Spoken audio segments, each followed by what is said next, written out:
Some big news. David Aiken's coming home. He's coming back to Sydney, and we're going to talk about it right now. Dave, big decision being made.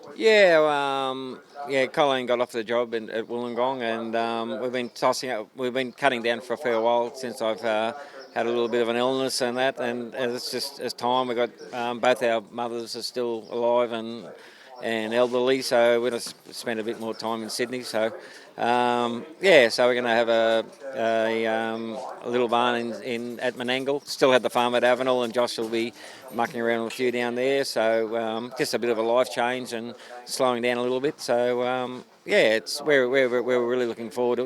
We're virtually coming home. A lot of friends, a lot of family. So we're really looking forward to it. Does it feel like that? Does it feel like you're coming home? Of course, you grew up in Bankstown, yeah? Well, and we had a massive community then when I first went there, and I got so many friends in New South Wales and Sydney, and I think it's like a tribe, and they're sort of my tribe. The Victorians have been so welcome, so good, but it's I'm a Sydney boy at heart. Did the health scare have much to do with it? Well, yeah, sort of changed it, and through COVID, I think COVID changed a lot more than the health scare, because I never actually felt sick. So you just think we should be doing things that we want to do, and before we get too old, and I think that had a lot to do with it. And you mentioned Josh is going to still muck around on the farm. He'll still look after a couple of horses down there for you? Yeah. He's going to drive a little bit more next year. He through his work, he couldn't drive much on weekends, but he's keen to probably have half a dozen in work there. So, and we'll be rotating horses, and we won't have a great team at Menangle, but hopefully we'll build up to get a few more Metro horses. So what's the ideal numbers once you do get set up there in Sydney? Oh, between 6 and 10. That'll nearly do us, and have an easier time. And if we want to go away, it's not too hard to sort of give 10 a break or 6 a break. We're just going to play it by ear.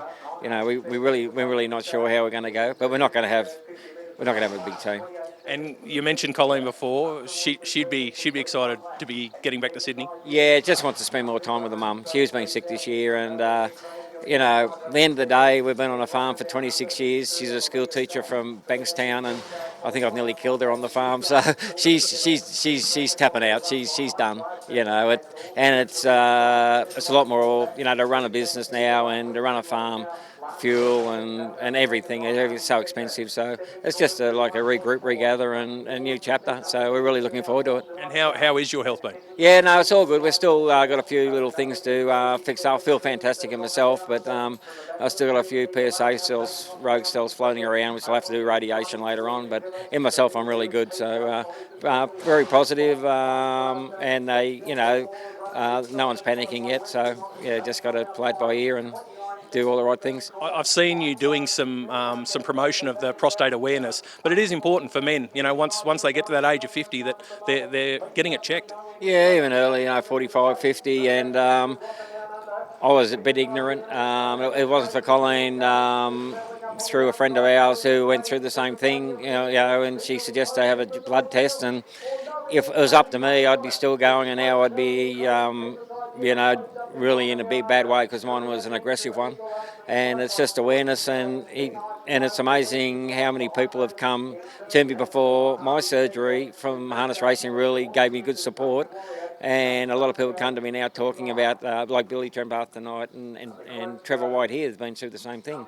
It's a little bit like a little community, but a lot of people have come and talked to me about it, and a lot of the harness racing boys that have gone through it, Michael Ducks one, Shane Gallagher, gave me a lot of confidence in the surgery that I was going to have and all that sort of stuff. And it was, the doctors can tell you things, but when your friends sort of support you like that, it was really special.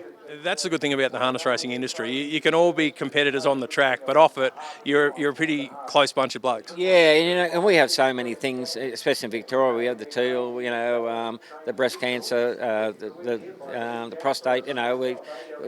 We support them really good, and New South Wales the same. A lot of awareness. It's mainly the awareness, and.